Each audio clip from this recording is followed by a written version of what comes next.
Praise the Lord.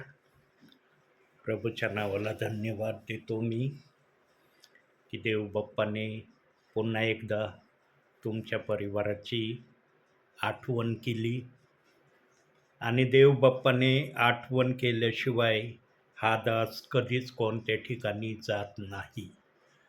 प्रियांनो, देव बाप या समयामध्ये जगाच्या पाठीवर इतक्या विश्वासणाऱ्यांना, इतक्या परिवारांना भेटण्याची या समयामध्ये इच्छा दर्शवतो ना, ते आम्ही सांगू शकत नाही. या समयाला जगाच्या पाठीवर निरनिराळ्या ठिकाणी देव बाप्पाची स्तुती, आराधना, प्रार्थना, संदेश चालू असेल. या 3 प्रक्रियापैकी एक न एक प्रक्रिया जगाच्या पाठीवर हर ठिकाणी देवबाप आपल्या आत्म्याने आणि खरेपणाने सेवकांकडून, सेविकांकडून, ब्रदरांकडून करून घेत आहे. प्रियांनो, देवबाप्पाचा आत्मा भेदभाव करत नाही.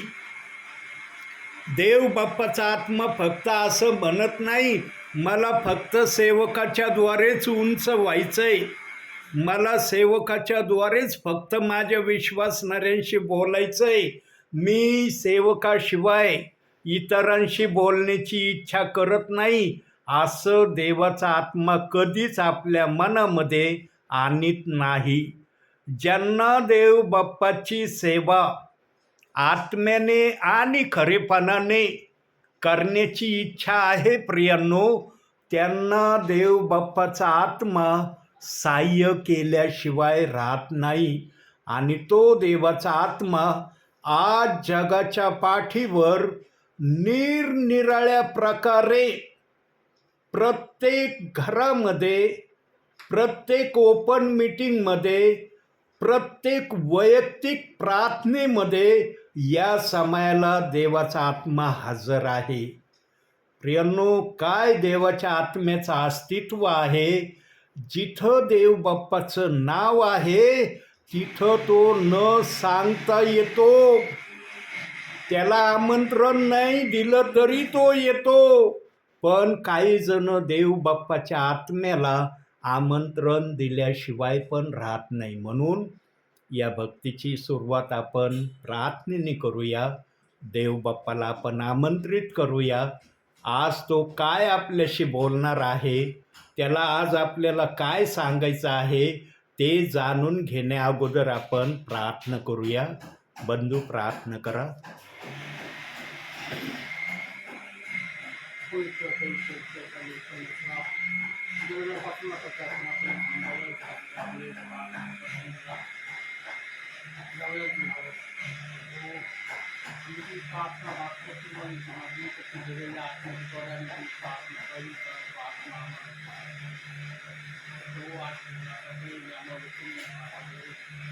आमचा पहिला खाता जीव आणि मार्ग प्रकाश असतो. प्रभू त्या व्हॉट्सअपकडून आम्ही आचरण करणारे असतात.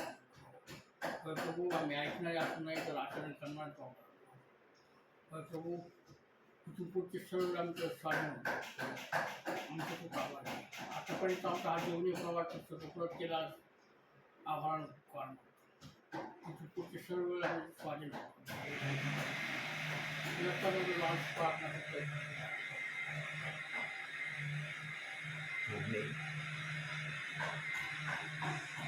प्रियांनो, देवाचा आत्मा काही परिवारामध्ये आज न सांगता जात आहे. पण देवाचा आत्मा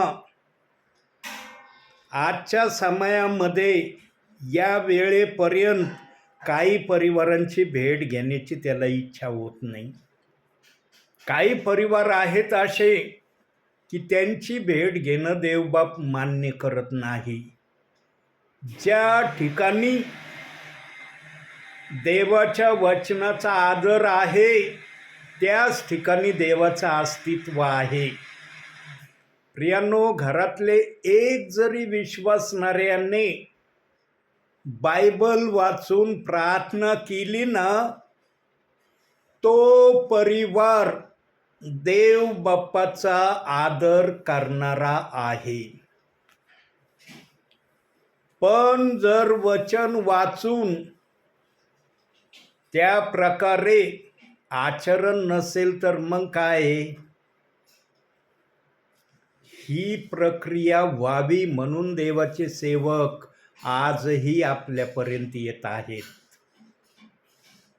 देवाला ना वचनाप्रमाणे चालणारे प्रियजन फार आवडतात आणि देवबाप वचनाप्रमाणे चालणारे प्रियजन तयार केल्याशिवाय राहणार नाही. म्हणून देवाच्या सेवकांचं येणं होतंय. न तर देवाच्या सेवकाला काय आपल्या घरात बसणं काही कठीण आहे का?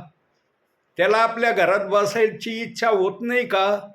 का तो आज आपल्यापर्यंत येण्याची इच्छा धरतो? कारण आत्मेला तुमची भेट घ्यायची आहे. आत्मा तुम्हाला भेटण्यासाठी उत्सुकता आहे. म्हणून देवाच्या दासांना तो सांगतो, सेविकांना सांगतो, ब्रदरांना सांगतो की मला अशा अशा ठिकाणी माझ्या विश्वासणाऱ्यांना भेटायचं आहे. देवाचा आत्मा भेदभाव नाही करत प्रियांनो. ज्यांना देवाच्या आत्म्याच्या इच्छेप्रमाणे चालण्याची आशा आहे त्यांच्याकडून तो सेवाही करून घेतो. प्रियांनो, इथं आम्हाला जमा करण्याचा अधिकार आहे. वरती स्वर्गामध्ये आम्हाला आनंद करण्याचा अनुभव देवबाप स्वर्गामध्ये देणार आहे. आज प्रत्येकाची स्वर्गामध्ये येण्याची इच्छा आहे. देवबाप पण आपल्या विश्वासणाऱ्यांना स्वर्गामध्येच घेण्याची आशा ठेवतोय. पण देवाने एक अट आणि शर्त ठेवलेली आहे.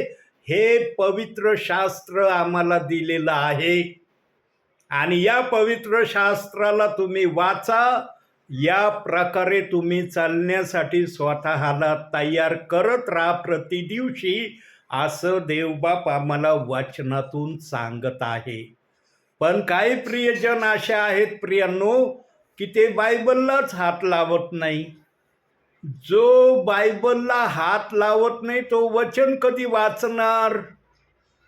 प्रियांनो, प्रत्येकाने अंतिम समयामध्ये वचन वाचावं ही देव बाप्पाची इच्छा आहे आणि त्या इच्छेला तयार करण्यासाठी सेवकांना तो आज निरनिराळ्या ठिकाणी सेवेसाठी पाठवित आहे. जे ऐकून त्याप्रमाणे करतील प्रियांनो, त्यांना देवबाप आशीर्वादाने भरल्याशिवाय राहणार नाही. सांगा, कोणते विश्वासणारे आहेत? कोणता सेवक आहे की तो म्हणतो मला आशीर्वाद नको, मला आशीर्वाद नको आहे? म्हणतंय का कुणी?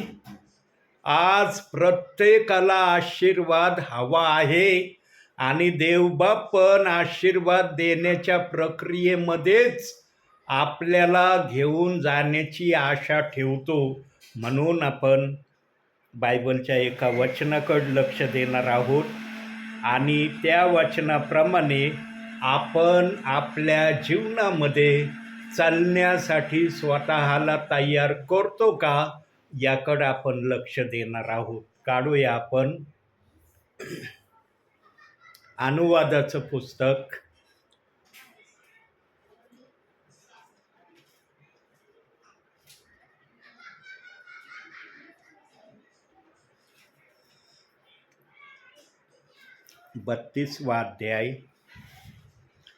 पाचवा अध्याय 32वं वचन. 5वा अध्याय 32वं वचन.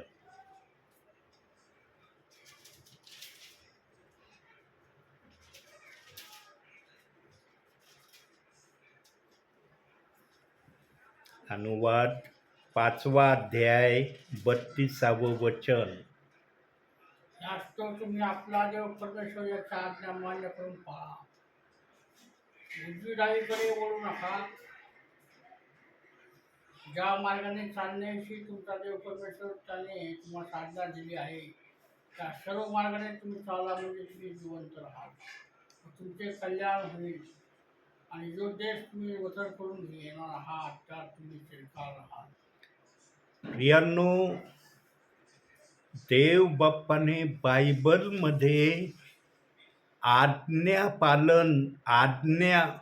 या शब्दाला सर्वात मोठी जागा दिलेली आहे. जुन्या करारात पण ही जागा आहे आणि नवीन करारात पण ही जागा आहे. आज्ञापालन जो करतो तो आशीर्वादित झाल्याशिवाय राहत नाही. प्रियांनो, बायबलमध्ये सर्वात मोठा आशीर्वाद फक्त एका दासाच्या नावे लिहिलेला आहे. इतका मोठा आशीर्वाद त्या दासाला देव बाप्पाने दिला. देव बाप्पाने मनामध्ये संकोचच ठेवला नाही त्या दासाला आशीर्वाद देण्यासाठी. देव बाप्पाचं मनच म्हटलं नाही की या दासाला एखादा तरी आशीर्वाद मी देण्यापासून माझं मन कठीण करीन. इतके उदंड आशीर्वाद दिले, इतके उदंड आशीर्वाद दिले. अहो, त्याच्याकडं साधं कुणी वाईट नजरेने पाहिलं ना तर देव बाप्पाने जो कुणी त्या दासाकडं वाईट नजरेने पाहतो देवाने बदला घेतलाय त्याचा. काय भाग्यशाली तो दास असन, काय त्या भाग्यशाली दासाचं जीवन असन. पण त्या भाग्यशाली दासाची पार्श्वभूमी जर प्रभूमध्ये येण्या अगोदर पाहिली ना प्रियांनो, तर ती प्रभूला न आवडणारी होती. देव त्या दासाच्या त्याच्याकडे येण्या अगोदर देव बाप्पाला त्याचं वागणं मान्य नव्हतं. देव बाप त्याच्या वागण्याविषयी संतुष्ट नव्हता. पण ज्या दासाकड देव बाप्पाने आपली नजर टाकली किंवा पाहिलं, त्या दासाला इतके आशीर्वाद दिले, इतके आशीर्वाद दिले की त्या दासाच्या द्वारे आम्हाला देखील आज आशीर्वाद आहेत. आम्ही देखील त्या आशीर्वादामध्ये आज सम्मिलित आहोत. पाहूया तो दास कोण आहे आणि तो दास कुठं आहे. काढूया आपण गलती करायचं पत्र 3 अध्याय 29 वचन.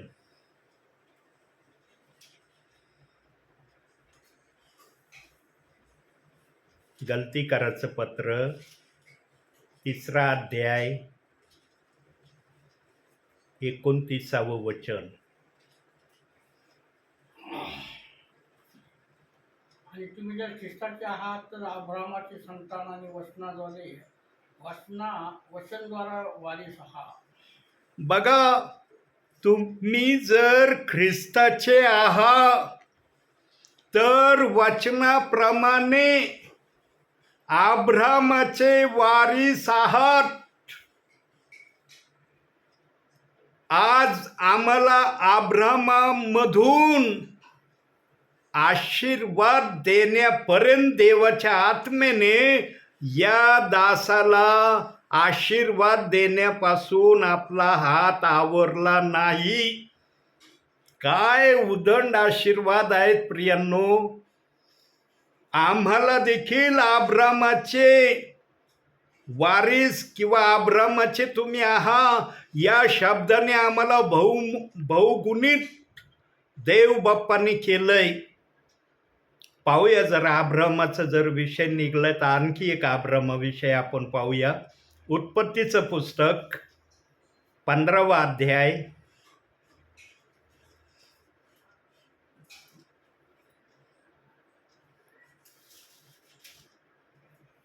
1 पासून वाचा वचन काही. या गोष्टी घडल्यावर अब्रामास दृष्टांत रूपाने परमेश्वराचे वचन प्राप्त झाले ते असे, अब्रामा भिवू नको, मी तुझी ढाल आहे, मी तुझे परम पारितोषिक आहे. अब्राम म्हणाला, हे परमेश्वरा, हे प्रभू, तू मला काय देतो? मी तर असंतान गत होणार. माझ्या घरदाराचा मालक दिवशी अलिएजर हा होणार. अब्राम आणखी म्हणाला, पहा, तू मला काही संतान दिले नाही तर माझ्या घरचा एक माणूस माझा वारस होणार. तेव्हा परमेश्वराचे वचन त्यांना प्राप्त झाले की हे हा मनुष्य तुझा वारस होणार नाही, तर तुझ्या पोटी येणारा तुझा वारस. मग त्याला बाहेर आणून म्हटले, आकाशाकडे दृष्टी लावू, तुला हे तारे चौथी तर मोज, इतकी तुझी संतती होईल असे त्यांनी त्याला सांगितले. अब्रामाने परमेश्वरावर विश्वास ठेवला आणि अब्रामाचा हा विश्वास परमेश्वराने त्याची नीतिमत्ता असा मिळला. बस बघा प्रियांनो, अब्रामाला जेव्हा ऊर देशातून देव बाप्पाने बाहेर काढलं सांगितल्याप्रमाणे, तेव्हा तो आपली पत्नी आणि आपला पुतण्या लोट व त्याची पत्नी हे 4 जण त्या देशातून बाहेर निघाले आणि प्रभू दाखवित गेला त्याच ठिकाणी ते चालत गेले, राहत गेले आणि प्रभू ज्या प्रकारे त्यांच्याशी इच्छा ठेवीत होता त्या प्रकारे ते करत राहिले. पण एक दिवशी अब्रामाने, आणखी अब्रामाविषयी काय आशीर्वाद होता अब्रामाला ते एक जरा बघू आपण, मग या विषयाला आपण पुन्हा कंटिन्यू ठेवू. 12वा अध्याय काढा, उत्पत्ती 12वा अध्याय, 1 ते 3 वचन वाचा फक्त. परमेश्वराने अब्रामास सांगितले, तो आपला देश, आपले गणगोत्र व आपले पितृघर सोडून मी दाखवीच्या देशात जा, आणि मी तुझपासून मोठे राष्ट्र निर्माण करेन, तुझे मी कल्याण करेन, तुझे नाव मोठे करेन, तू कल्याणमूलक हो. तुझे जे अभिष्ट चिंततील त्यांचे मी अभिष्ट करेन, आणि तुझे जे अनिष्ट चिंततील त्यांचे मी अनिष्ट करेन. तुझ्याद्वारे पृथ्वीवरील सर्व मानव कल्याण होतील. प्रियांनो, एवढा मोठा आशीर्वाद अब्राहमाला देव बाप्पाने दिला तरी अब्राहम या आशीर्वादाने खुश नव्हता. या आशीर्वादाने अब्राहम संतुष्ट नव्हता. त्याने 15व्या अध्यायामध्ये देव बाप्पाला एक विनंती केली, प्रभू परमेश्वरा, तू मला इतक्या मोठ्या आशीर्वादामध्ये आणलं, पण माझी एक तुला विनंती आहे, मी निसंतानच तुझ्याकडे येणार आहे. अलिएजर हाच सर्व काही वारिसदार होणार. तेव्हा प्रभू परमेश्वर अब्राहमाला म्हणाला, अलिएजर या तुझ्या सर्व धनसंपत्तीचा वारिस होणार नाही. तुझ्या ठाईच पुत्र होऊन तोच तुझी सर्व काही धनसंपत्ती आणि तुझ्या सर्व धनाचा वारिसदार असणार आहे.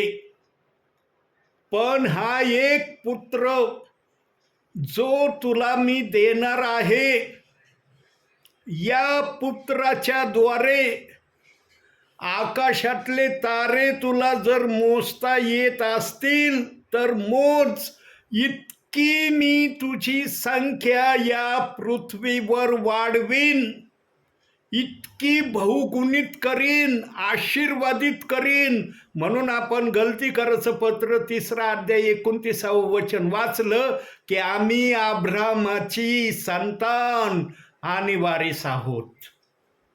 काय मोठा आशीर्वाद दिला प्रियांनो. येशू ख्रिस्त नवीन करारात आल्यानंतरही अब्रामाला देव बाप्पाने आशीर्वाद देण्याचं थांबवलं नाही. बायबलमध्ये सर्वात मोठा बहुगुणित आशीर्वादित जर कोणता सेवक आहे तो अब्राहम आहे. कारण अब्राहमाने आपल्या जीवनामध्ये कधी स्वतःची इच्छा त्याने पूर्ण केली नाही. तो नेहमी देवाची इच्छा पूर्ण करण्याकडंच लक्ष देणारा होता. तो नेहमी देवाला प्रसन्न खुश करणारे निर्णय घेत होता. जेव्हा संपत्तीची विभागणी करण्याची वेळ आली लोट आणि अब्रामामध्ये, तेव्हा लोटाने हिरवळीचा प्रदेश निवडला, पण अब्रामाने खडतड जमिनीचा प्रदेश निवडला. पण जेव्हा यांनी निर्णय घेतले त्यावेळेला जेवढा लोटाला आशीर्वाद मिळायला पाहिजे होता त्याच्या दुपटी टिपटीने आशीर्वाद अब्रामाने जे खडतड जमिनीचा प्रदेश निवडला त्याला देव बाप्पाने आशीर्वादित केलं. अब्राम नेहमी खालच्या पातळीचे आशीर्वाद घेणारा होता, हे त्याच्या त्या वागण्यातून दिसतं. त्याने कधी उच्च प्रतीचे आशीर्वाद आपल्याकड देव बाप्पाकड मागितले नाही. नेहमी खालचे आशीर्वाद. लोटाने जेव्हा पाहिलं, अरे अब्रामाने तर खडतडीचा प्रदेश निवडलाय, पण मी तर हिरवळीचं रान निवडलंय, माझी फार आशीर्वादाची भरभराट होईल. पण देव बाप्पांनी तसं होऊ दिलं नाही. जे देवाच्या संगतीत राहतात ना प्रियांनो, ते कोणत्याही रस्त्याने जात असले ना आशीर्वाद त्यांच्या बरोबर आहे. आम्ही फक्त देवाबरोबर राहणं महत्वाचं आहे. आमच्यामध्ये आणि देवामध्ये अंतर नसलं पाहिजे. आज अनेक विश्वासणाऱ्यांचं देवामध्ये आणि त्यांच्यामध्ये अंतर आहे. म्हणून ते काही जण आज प्रार्थना करत नाहीत, काही जण बायबल वाचत नाहीत, काही जण सेवकांना आपल्या घरी प्रार्थनेला येऊ देत नाही. त्यांना प्रार्थनेपेक्षा इतर गोष्टीमध्ये आनंद जास्त वाटतो. त्यांना वाटतं प्रार्थना नको, आम्हाला इतर मौज मजेच्या गोष्टी आमच्यासाठी फार आनंदाच्या आहेत. जगामध्ये देवाच्या सानिध्यामध्ये बसण्याशिवाय मोठा आनंदाचा कोणताच वेळ नाही. हे त्यांना समजन ज्यांच्या बरोबर आत्मा आहे. ज्यांच्या बरोबर आत्मा अंदर बाहेर आहे ना, त्यांना ही भाषा कधीच कळणार नाही. त्यांना मग जगाच्या सुखाची फार अभिलाषा प्रिय वाटन, देवाची प्रार्थना नाही प्रिय वाटणार. जगाच्या मौज मजेच्या गोष्टी त्यांना फार आनंदाच्या आणि सुखाच्या वाटतील. प्रियांनो, जीवनामध्ये देवाने जर तुम्हाला आपल्या राज्यात घेतलंय ना, तर देवाने त्याची इच्छा पूर्ण व्हावी म्हणून घेतलंय. देवाने पण तुम्हाला आपल्या राज्यात फुकट नाही घेतलं. काही जणांना वाटतं देवाने मला राज्यात घेतलंय माझ्या मनमानीसाठी घेतलंय. मुळीच नाही घेतलं. देवाच्या ध्यानातून मनातही हा विचार आला नव्हता की मी तुला माझ्या राज्यात तुझ्या मनमानीने वागण्यासाठी घेतलंय. पण त्याला समजतच नाही. का समजत नाही? कारण वचन वाचित नाही, वचन ऐकत नाही, म्हणून कळत नाही की देवाने मला आपल्या राज्यात कशासाठी घेतलंय. त्याला फक्त एवढं वाटतं रविवारच्या दिवशी चर्चला जाणं फार गरजेचं आहे. त्या दिवशी चर्चला खाडा होता कामा नये. काही होऊ माझ्या जीवाचं, मला चर्चला गेलं पाहिजे. असाच विचार 6 दिवसाविषयी जर केला की मला बायबल वाचणं गरजेचं आहे, प्रार्थना करणे गरजेचं आहे, मग देवाचा आत्मा तुम्हाला समजू देईन की त्याने तुम्हाला कशासाठी निवडलं आहे आणि आपल्या राज्यात त्यांनी का घेतलं. पण काही जणांना वेळच नाही. त्यांच्याजवळ सगळ्या गोष्टींना वेळ आहे. सगळ्या गोष्टींना वेळ देण्यासाठी त्यांच्याजवळ भरपूर वेळ आहे. पण देवाचं म्हटलं ना मग त्यांच्याजवळ वेळ नाही, बायबल वाचायला वेळ नाही, प्रार्थना करायला वेळ नाही. म्हणून आजचं वचन आलं, अनुवाद 5:32 वचन, की आज्ञाप्रमाणे चाल, आज्ञा मान. त्या प्रकारे चालण्यासाठी तू सतत स्वतःला तयार कर. ज्या देशात तुला मला घेऊन जायचंय तिथं तुझं कल्याण मी करीन. प्रियांनो, देवाचं ऐकणं म्हणजे आशीर्वाद ग्रहण करणं, स्वतःचं कल्याण करून घेणं आहे. देवाने आपल्या वचनात जे देवाचं ऐकतात त्यांच्यासाठी अपशब्द ठेवलेले नाहीत. तू माझं ऐकूनही मी तुझ्यासाठी गलत विचार करतो असं एकही वचन बायबलमध्ये देवाच्या आत्म्याने ठेवलं नाही. देवाच्या आत्म्याने हे वचन ठेवलंय, तू गलत वागत आहेस, माझं वचन वाचून वचनाप्रमाणे सुधर, वचनाप्रमाणे स्वतःला तयार कर. तुझ्यामध्ये जी पण कमजोरी आहे ती काढून टाक वचनाने. माझं वचन तुला सांगत आहे, तुझ्यामध्ये ज्या पण कमजोरी आहेत, आशीर्वाद घेण्यापासून रोखण्यासाठी त्या कमजोऱ्या वचन वाचण्याने आपल्यातून काढ. पण आज काही जणांजवळ हा वेळच नाहीये. अहो, याला जर वेळ दिला तर मग त्याला वेळ कोण देईन? त्या वेळेसाठी माझ्याजवळ वेळच राहणार नाही. अहो, त्या वेळेसाठी वेळ नाही राहिलं ना हरकत नाही, देवासाठी वेळ द्या. काय काय देवाचे विश्वासणारे घंटोना घंटे देवाच्या सानिध्यात राहतात. मला तर खूप आश्चर्य वाटतं त्या प्रियजनांचं, जे घंटोना घंटे प्रभूच्या सानिध्यात राहतात. प्रियांनो, काय ते आशीर्वादित प्रियजन असतील जे घंटोना घंटे प्रभूच्या सानिध्यामध्ये राहतात. प्रियांनो, त्या प्रियजनांसारखे आशीर्वादित कुणी नाही. आजच्या समयामध्ये अब्राहमाला इतका मोठा आशीर्वाद देव बाप्पांनी दिला. सूर्याची पूजा करणारा, सूर्याचं दर्शन घेणारा, त्याला म्हणला मी सांगन त्या देशात चल, मी दाखवीन त्या वाटेने चल. तो नाही म्हणला, प्रभू मी तर कशाची पूजा करणार आहे, मी इथं जन्मलोय, माझे सगळे वंशज इथं आहे, माझं कुळ इथं आहे, सगळं इथं आहे. तू मला म्हणतो इथून निघ, आपलं घर सोड, आईबाप सोड, भाऊ बहीण सोड, सगळे सोड, आणि मी दाखवीन त्या देशाकडं निघ. आजच्या समयात जर कुणाला देव बापा असं बोलला तर निघन का कुणी? आजच्या समयात जर देवाच्या आत्म्याला वाटलं बाबा XYZ जणाला मला असं बोलायचंय, तो आपले आई बापा, आपला देश, आपलं कुळ सगळं सोड, मी दाखवीन त्या देशाकडं निघन का तो? 10 वेळेस देव बाप्पाला म्हणन, कसं निघू मी इथंच लहानाचा मोठा झालोय, जिकडं तू मला चल म्हणतो तिकडं मला लोक माहिती नाही, ते ठिकाण माहिती नाही, काय माहिती नाही, मी कसा येऊ? सवाल जबाब कदाचित आजच्या समयातले काही जण करतील, पण अब्राहमाने सवाल जबाब केला नाही. प्रभू म्हटला, लगेच निघाला. आपल्या पत्नीला सारेला म्हणला, सारा चल. सारा पण म्हणले असं, कुठं चालायचंय?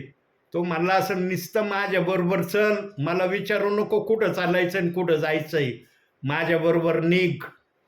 आणि सारा पण त्याच्या सांगण्याप्रमाणे निघाली. त्याच्या पुतना लोटाने पाहिलं, अरे हे निघाले, तो पण म्हणलं मला पण यायचंय. तो म्हणला चल, तुझी इच्छा आहे, तुला पण मी घेतो. लोटाने पण आपल्या बायकोला घेतलं आणि ते पण निघाले. पण लोट देवाच्या वचनाप्रमाणे वागू शकला नाही. लोटाला अब्रामासारखा स्वभाव आपल्यामध्ये आणता आला नाही. अब्रामाबरोबर राहिला तो, पण अब्रामाचे जे गुण आहेत ना, ते गुण लोटाने कधीच आपल्या जीवनामध्ये घेतले नाही. आणि जेव्हा विभागाची वाटणी करण्याचा अब्रामाने ठरवलं, तेव्हा लोटाने हिरवळीचा प्रदेश निवडला. तो म्हणला, मला हा हिरवळीचा प्रदेश पाहिजे, तुला कोणता घ्यायचा घे, पण मला हिरवळीचाच प्रदेश हवा आहे. अब्राम म्हणला, ठीक आहे, तू हिरवळीचा प्रदेश मागतो ना, मी हा खडतडीचा प्रदेश निवडतो. पण देवाने त्या खडतडीच्या प्रदेशाला आशीर्वाद दिला, पण हिरवळीच्या प्रदेशाला देव बाप्पाने आशीर्वाद दिला नाही. यातून काय दिसतं प्रियांनो? मनुष्याने आपल्या इच्छेने कधी निर्णय घेऊ नये. आपल्या मनाच्या इच्छेने निर्णय घेतले ना, ते कधी सफल होणार नाही. पण देवाच्या इच्छेने जर निर्णय घेतले तर ते निर्णय देव बाप्पाला अतिशय प्रसन्न करणारे, आल्हाददायक असे वाटतात. म्हणून अब्रामाने खडतडीचा प्रदेश निवडला, पण देव बाप्पाने त्या प्रदेशाला आपल्या हाताने स्पर्श करून आशीर्वादित केला. प्रियांनो, आमच्या जीवनामध्ये देवाचे आशीर्वाद हवे आहे. आम्हाला इतरांचे आशीर्वाद आमच्या जीवनात नको आहे. लोटाने नेहमी क्षणभराचे दिसणारे आशीर्वाद निवडले, पण अब्रामाने न दिसणारे आशीर्वाद निवडले. म्हणून देव बाप्पाने अब्रामाच्या त्या प्रदेशाला आशीर्वादाने बहुगुणित केलं. प्रियांनो, देवाची उपस्थिती साधी समजू नका. देवाच्या उपस्थितीमध्ये राहण्यासाठी ना त्यागाचं जीवन जगावं लागतं. आपल्या मनमानीचं जीवन जगून प्रभू आपल्या जीवनामध्ये कार्य करायला कधीच येत नाही. त्यागाचं जीवन पाहिजे. प्रभू, तुझ्यासाठी मी काही करण्याची तयारी ठेवतो. आजचे विश्वासणारे साधं बायबल वाचन आणि प्रार्थना करणं, यामध्ये देव बाप्पासमोर तत्पर असलेले देव बाप्पाला काही ठिकाणी दिसत नाही. इथून तर आजच्या विश्वासणाऱ्यांची सुरुवात आहे. मग पुढचा त्याग ते विश्वासणारे प्रभूसाठी कधी सहन करणार? प्रियांनो, शेवटच्या घटकेमध्ये देवाने आम्हाला आणलंय, आणि या शेवटच्या घटकेमध्ये तरी स्वतःला देवाच्या इच्छेप्रमाणे वागण्यासाठी तयार करा. स्वतःच्या मनमानीने, स्वतःच्या इच्छेने आम्ही भरपूर वागलो. आता देवाच्या इच्छेने वागण्यासाठी देव बाप्पासमोर नम्र व्हा, दीन व्हा, लीन व्हा. म्हणून आजचं वचन अनुवाद 5वा अध्याय 32वं वचन आलं की तू माझ्या समोर आज्ञा पालन करणारा, आज्ञा मानणारा मला तू दिसावा. किती जण म्हणते मी देवाच्या आज्ञा पाळण्यासाठी तयार आहे, मला देवाच्या आज्ञा पालन करायचंय. जगाच्या मोहाला त्यागावं लागणं त्याच्यासाठी. ध्यानात ठेवा, आज्ञापालन नुसत्या तोंडाच्या शब्दांनी पूर्ण नाही होत, त्याग करावा लागतो. म्हणून जाणकार लोक म्हणतात ख्रिस्ती जीवन हे त्यागाचं जीवन आहे. आमच्या जीवनातून जी जी गोष्ट देव बाप्पाला न आवडणारे आम्ही काढली ना, त्या गोष्टीच्या जागेवर देव बाप्पा आशीर्वाद आमच्यासाठी पाठवतो. जी आमच्या जीवनाला सर्वात मोह देणारी गोष्ट असती, तिला जर आम्ही त्यागलं ना, तर त्या जागेवर देवबाप इतका विशाल आशीर्वाद आमच्यासाठी पाठवतो की त्याचा आम्ही परिकल्पना करू शकत नाही. प्रियांनो, जेव्हापासून मी माझ्या जीवनामध्ये काही गोष्टीचा मोह सोडून दिला ना, तेव्हापासून देव बाप्पाचा आत्मा माझ्याबरोबर असा बोलायला लागलाय, असं माझ्या मुखातून वचन यायला लागलंय की मलाच आश्चर्य वाटतं की अरे, मी तर हे तयारही केलं नव्हतं, ध्यानातही आणलं नव्हतं, या वचनाविषयी विचारही केला नव्हता. पण देवाचा आत्मा म्हणतो तू विचार नाही केला, मी विचार केलाय, सांगे गपचूप. देवाचा दास नेहमी देव जे सांगतो तो ऐकणारा असला पाहिजे. देवाला ना देवाच्या इच्छेने चालण्यासाठी आम्ही मार्ग मोकळा ठेवला पाहिजे. पण काही जण ना आपल्या इच्छेने देवाला चालवण्याचा प्रयत्न करतात. देवाला कधीच तुम्ही आपल्या इच्छेने चालवू शकत नाही. आणि देवबाप कधीही तुमच्या इच्छेप्रमाणे चालणार पण नाही. प्रियांनो, जीवनामध्ये फक्त देवाचं ऐकण्याची इच्छा ठेवा. देव जे सांगन ते करण्याचा प्रयत्न करा. बघा, आशीर्वाद तुमच्या जवळ आहे. एक वचन आपण पाहूया. जरा प्रभू बोलत आहे तर प्रभू काही गोष्टी दाखवण्याची पण इच्छा ठेवतो. मत्तेय शुभवर्तमान 6वा अध्याय 19 ते 21 वचन वाचा.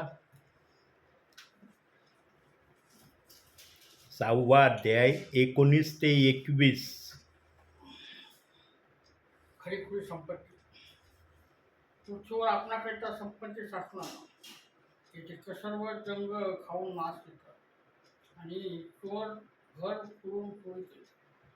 तर स्वर्गात आपणाकडचे संपत्ती साठवा, त्याचे सर्व जंग खाऊन नाश घेत नाही, तर चोर घर पुरून चोरी करीत नाही.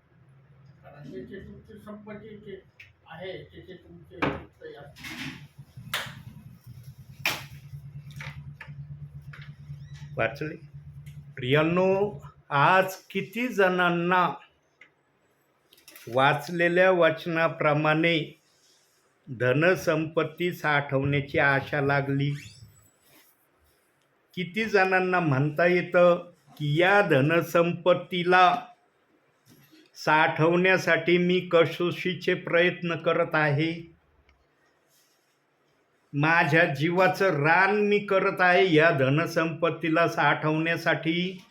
किती जणांना धाडसाने म्हणता येत आहे आज प्रभूच्या आत्म्याच्या उपस्थितीमध्ये?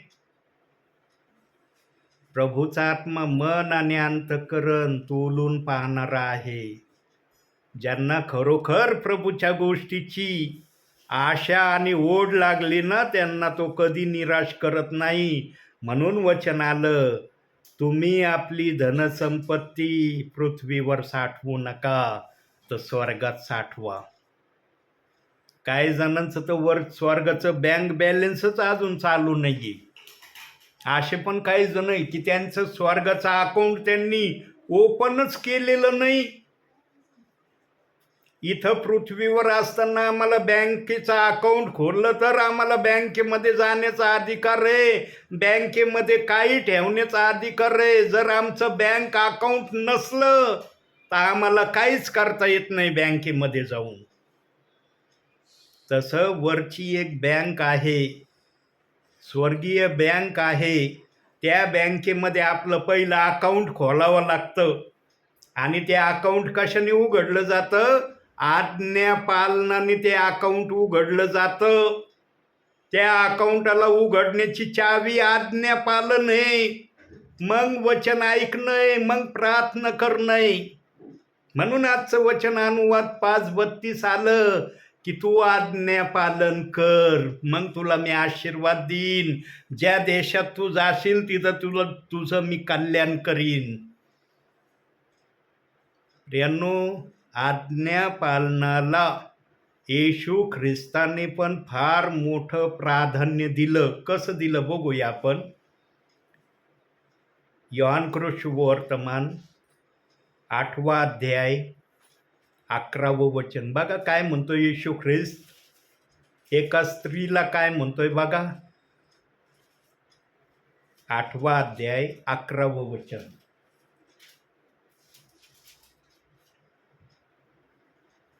ती म्हणाली, प्रभूजी कोणी नाही. येशू तिला म्हणाला, मीही तुला दंड ठेवीत नाही, जा यापुढे पाप. काय आज्ञा दिली त्या स्त्रीला? तुला मी दंड नाही ठरवीत. आता इथून माग तू काय केलंस मला सगळं माहित आहे. काय काय तुझ्या जीवनात तू केलं मला सगळं ठाऊक आहे. तू सांगितलं नाही तरी मला माहित आहे तू काय केलंस. पण आजच्या दिवसापासून तुला मी सांगतो, यापुढं पाप करू नको. दिली ना आज्ञा पाप न करण्याची.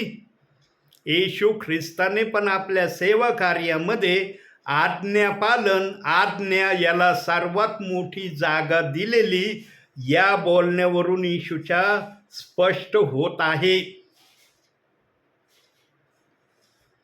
प्रभूमध्ये राहायचं ना तर आज्ञा पालन, आज्ञा ऐकणं गरजेचं आहे. स्वर्ग आमच्यासाठी आहे. स्वर्गामध्ये देवबाप आम्हाला घेण्याची आशा ठेवतोय, पण देवाची पण आशा पृथ्वीवर आमच्यासाठी आहे की तुम्ही अशा प्रकारे राहिलं पाहिजे, वागलं पाहिजे, बोललं पाहिजे, केलं पाहिजे. काही जणांना वाटतं विश्वास ठेवला चाललो स्वर्गामध्ये, नाही जाणं होणार. इस्रायली लोकांना पण प्रभू परमेश्वर मोशेच्या द्वारे म्हणत होता, मोशेचं ऐकतान तर कनान देशात जाणं होईल. पण मोशेचं इस्रायली लोक ऐकतच नव्हते. मोशे विरुद्धच बोलायचे, दगड उचलायचे, त्याला वाईट वक्त बोलायचे. मोशेचं मन इस्रायली लोक नेहमी नाराज करायचे. म्हणून कनान देशामध्ये दोघाशिवाय तिसऱ्या व्यक्तीला जाता आलं नाही. दोनच भाग्यशाली जण कनान देशामध्ये प्रभू परमेश्वराच्या नजरेमध्ये योग्य ठरले. 6 लाखापेक्षा अधिक निघाले मिसर देशातून, पण वतन दत्त देश कनान देशामध्ये 2च जण गेले. का गेले? 2च जणांनी ऐकलं म्हणून गेले. बाकीच्यांनी ऐकलं असतं तर ते गेले असते. आज आमच्यासाठी वतन दत्त देश किंवा वतन दत्त ठिकाण काय आहे? स्वर्ग आहे. स्वर्गामध्ये जर जायचंय तर आम्हाला देवाचं ऐकून त्याप्रमाणे करूनच आम्हाला स्वर्गामध्ये जावं लागेल. नुसता विश्वास ठेवलाय स्वर्गात जाणं होईल, या गोष्टीमध्ये राहू नका. या गोष्टीतून बाहेर पडा आणि देवाचं वचन वाचायला सुरुवात करा. देवाचं वचन वाचलं ना, तुम्हाला देवाचा आत्मा सांगन की तुम्हाला स्वर्गामध्ये येण्यासाठी काय करणं गरजेचं आहे, कोणत्या गोष्टीच्या द्वारे तुम्ही स्वर्गाप्रत येण्यास योग्य व्हाल. आणि ही प्रक्रिया पृथ्वीवर देवाच्या इच्छेप्रमाणे पूर्ण व्हावी म्हणून देवाचे सेवक आज आपल्यापर्यंत येत आहेत. देवाचे सेवक वेळ घालवायला नाही येत. चला मी सेवक आहे, मला काय कोणत्या घरी जायचं, आठवरटी मिळाली. देवाचा आत्मा ज्या ठिकाणी ज्या आत्म्याने चालणाऱ्या सेवकाला सांगतो ना, तो सेवक तिथंच जातो. तो दुसरीकडे नाही जात. तो नाही म्हणत अरे नको इथं नाही, मी आज जरा दुसरीकडे येतो फेरफाटका मारून. देवबाप म्हणतो तुझा फेरफाटका मला मान्य नाही, माझ्या इच्छेने चल तर मी बोलन तुझ्या बरोबर. माझ्या इच्छेने नाही चालला, मी नाही बोलणार तुझ्या बरोबर. आणि जेव्हा पवित्र आत्मा नाही ना बोलत एखाद्या बरोबर, त्याला 5 मिनिटं बुद्धीने संदेश सांगता येत नाही बरं का. ध्यानात ठेवा, 5 मिनिटं त्याला बुद्धीने संदेश सांगणं शक्य होत नाही. आत्म्याने बोलणार ना, कुठवरही आत्म्याच्या प्रेरणेने बोलतो आणि मग वचनाचा पुरावा दाखवतो. जे काही बोलणं आहे त्याचा पुरावा वचन. आत्मा वचनही दाखवतो आणि विचारही सांगतो त्या वचनाचे, जे विश्वासणाऱ्यासाठी आशीर्वादाचं कारण असे विचार. बसलात ना बंधू इथं तुम्ही? म्हणता येईल ना तुम्ही बसलात? तुम्ही म्हणता ना का प्रभूच्या उपस्थितीत, नाही मी नाही बसलो प्रार्थनेला, म्हणता येईल तुम्हाला? बसलात ना? आशीर्वाद भेटावं हीच अपेक्षा आहे ना, इच्छा आहे ना. देवबाप पण याच इच्छेने आला या घरात. तुमची इच्छा एक आणि देवाच्या आत्म्याची इच्छा एक असं कधीच आत्मा करत नाही. आणि या गोष्टीला याचा समेट करण्यासाठी देवाच्या दासाला पाठवलंय की माझ्या मनात जे आहे तो माझा दास तुम्हाला कळविल. तुम्ही जर आत्मसात केलं तर ते तुमच्यासाठी होईल. जिथं अशा प्रक्रिया चालल्यात तो परिवार आशीर्वादाने भरलेला आहे. प्रियांनो, आमच्याजवळ आत्मिक आशीर्वादाचा खजिना भरपूर असणं गरजेचं आहे. आत्मिक खजिना आमच्या जीवनामध्ये जेवढा आम्ही आत्मसात करू, मिळवू ना, तेवढे आम्ही प्रभूमध्ये धन्य, प्रभूच्या नजरेमध्ये ठरणार आहोत. एक आणखी वचन बघूया. देवबाप्पाचं आत्मा मला एक वचन दाखवित आहे. मत्तेय शुभवर्तमानच काढूया, 6वाच अध्याय काढूया आणि 33वं वचन वाचूया. तर तुम्ही प्रथम त्याचे राज्य व त्याची धार्मिकता मिळवायची खटपट करा, म्हणजे याचबरोबर तीही सर्व तुम्हाला मिळतील. तीही याबरोबर तुम्हास मिळतील. म्हणजे कोणती तीही मिळतील? शारीरिक जे पण आशीर्वाद आहेत ते सर्व शारीरिक आशीर्वाद तुम्हाला नीतिमत्व आणि राज्य प्रभूचं मिळवल्यावर प्रभू आपोआप देणार आहे. तुम्ही प्रार्थना नाही केली तरी देवबाप देणार आहे. तुम्ही नाही म्हणले तरी प्रभू देणार आहे. हा, प्रभूचं देणं असं आहे. तुम्ही नाही म्हणले तरी प्रभू म्हणशील माझी इच्छा आहे घे. पण कोणता विश्वासणारा असा आहे की प्रभू देतोय तो म्हणून नाही ना, मला नाही लागत प्रभू, मला याची गरज नाही, मला हे काहीच महत्वाचं वाटत नाही.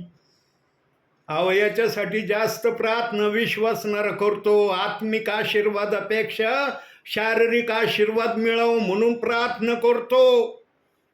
आणि सांगतो पण एखाद्या गोष्टीला मी वर्ष देवबाप्पाला मागत होतो आणि देवबाप पण निराश नाही करत, देतो देवबाप. पण देवबाप आपल्या समयात देतो. जेव्हा देव पाहतो अरे नाही शारीरिकपेक्षा आत्मिक पण काहीतरी थोडं बहुत कमवलंय, तेव्हा देवबाप देतो. प्रियांनो, देवबाप्पाने आत्मिक गोष्टीला सर्वात मोठं प्राधान्य आपल्या बायबलमध्ये दिलंय, असं मत्तेय 6वा अध्याय 33व्या वचनावरून आम्हाला दिसतंय. जो कोणी या वचनाप्रमाणे आपल्या जीवनामध्ये सुधारणूक करून घ्यायला तयार होईल अंतिम समयामध्ये, त्याला देवबाप कधी निराश करणार नाही. त्याला थोडं का होईना आशीर्वादाने आशीर्वादित केल्याशिवाय देवबाप राहणार नाही. पण नीतिमत्व आणि त्याचं राज्य मिळवणं ही सर्वात मोठी प्रथम आठ देवबाप्पाची आपल्याकडं आहे. कोण म्हणन आज मला नीतिमत्व आणि प्रभूचं राज्य आजपासून मिळवायची खटपट करायची? प्रियांनो, या गोष्टीला जर केलं नसेल तर आजपासून करण्याची संधी आहे. कोणत्याही समयाला तुम्ही देवासाठी काही करायला तयार झाले ना, देवबाप त्या समयापासून तुमच्याकडं एक आदर्शाच्या नजरेने तुमच्याकडं पाहण्याची इच्छा ठेवतो. तुम्ही कोणत्या समयात हा निर्णय घेतला याच्याकडे देवबाप लक्ष देत नाही. देवबाप म्हणतो याने योग्य समयात योग्य निर्णय घेतला म्हणून माझ्या नजरेमध्ये आदर्शाचा कित्ता हा विश्वासणारा किंवा सेवक आहे. देवाच्या नजरेमध्ये आदर्शाची व्यक्ती बनण्याची इच्छा ठेवा प्रियांनो. माणसाच्या नजरेत नका ठेवू. माणसाच्या नजरेत थोडे दिवस तुम्ही आदर्शाचा कित्ता राहताल, नंतर तोच तुम्हाला दोष लावायला सुरुवात करीन. पण देवाच्या नजरेत आदर्शाचा कित्ता जर झाले ना, देवबाप कधीच तुम्हाला दोष लावणार नाही. म्हणून प्रियांनो, देवाच्या संगती राहायचा असेल तर बायबल हाच एक पर्याय आम्हाला देवाच्या संगती राहण्यासाठी उपयुक्ताचा मार्ग आहे. म्हणून आजच्या या छोट्याशा वचनातून देवबाप तुम्हाला आणि मला भरपूर आणि भरपूर आशीर्वाद देव. आमेन. डोळे बंद करा.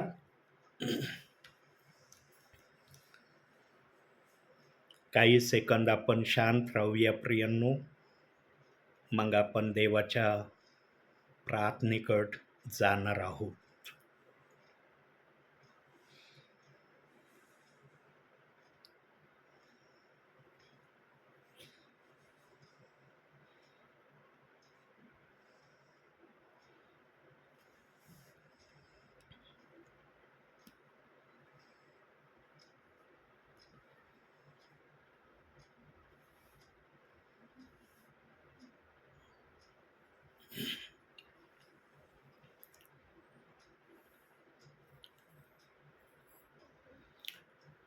करते हैं तेरी हम स्तुति, हृदय की गहराइयों से करते हैं तेरी हम स्तुति, हृदय की गहराइयों से। यीशु तू ही है, तू ही है हमारा प्रभु। यीशु तू ही है, तू ही है हमारा प्रभु। महिमा हो तेरी, महिमा हो तेरी, महिमा हो तेरी, महिमा हो तेरी। आत्मा और सच्चाइयों से तेरी आराधना करें हम, आत्मा और सच्चाइयों से तेरी आराधना करें हम। ऊंचा और ऊंचा, सबसे ऊंचा रहे तेरा नाम। ऊंचा और ऊंचा, सबसे ऊंचा रहे तेरा नाम। महिमा हो तेरी, महिमा हो तेरी, महिमा हो तेरी, महिमा हो तेरी। करते हैं तेरी हम स्तुति, हृदय की गहराइयों से करते हैं तेरी हम स्तुति, हृदय की गहराइयों से। यीशु तू ही है, तू ही है हमारा प्रभु। यीशु तू ही है, तू ही है हमारा प्रभु। होय माझ्या बापा, तूच आमचा प्रभू आहे, तूच आमचा सर्व काही आहे. आम्ही तुझ्याशिवाय काहीच नाही माझ्या बापा. तू जर आमच्या जीवनामध्ये आहे तर आमच्या जीवनाला काही अर्थ आहे माझ्या बापा. तू जर आमच्या जीवनामध्ये नाही तर आमच्या जीवनाला काही अर्थ नाही माझ्या बापा. बेअर्थ जीवन आम्ही तुझ्या नावाने जगत आहोत, घालवित आहोत असं आम्हाला म्हणता येईल.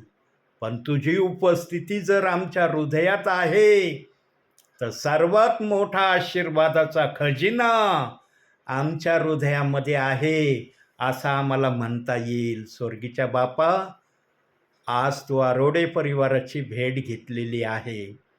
आरोडे परिवारामध्ये तू आज आलेला आहे माझ्या बापा.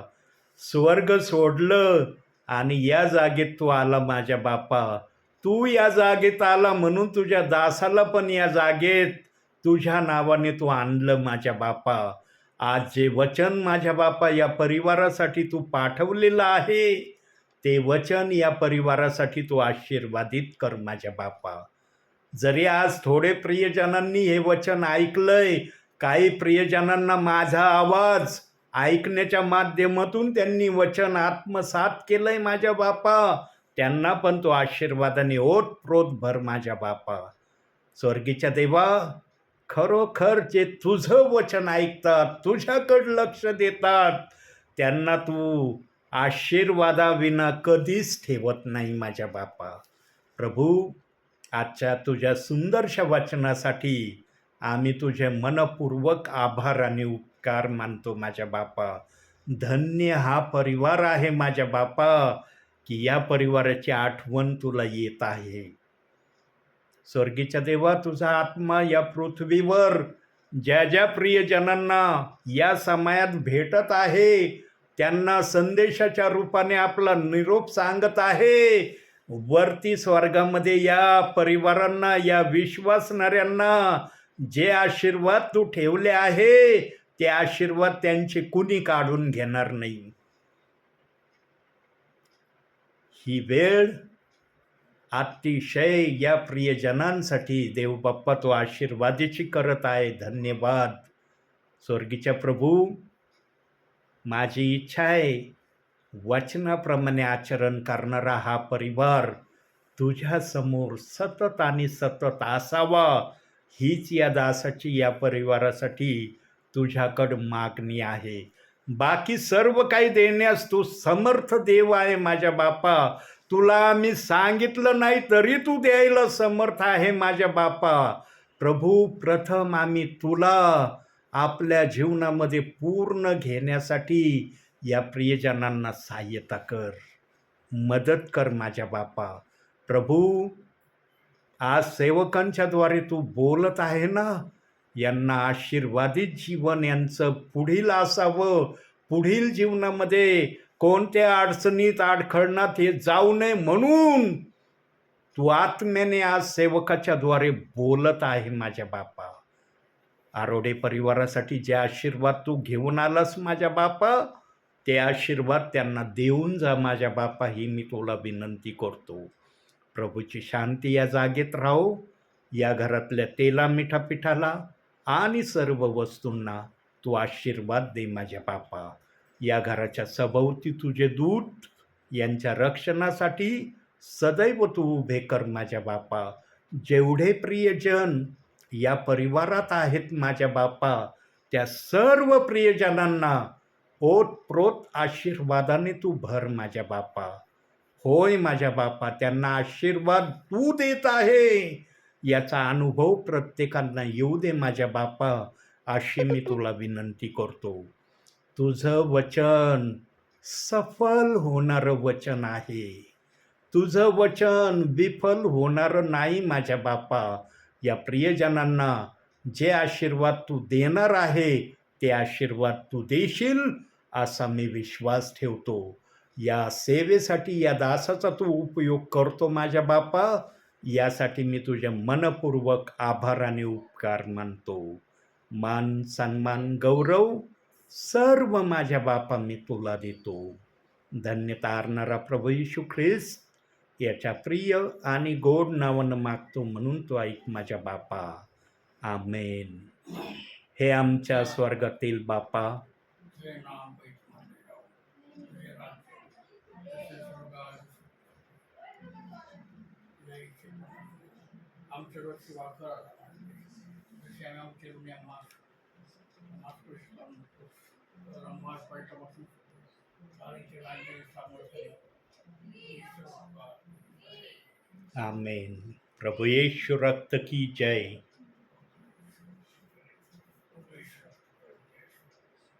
आमेन.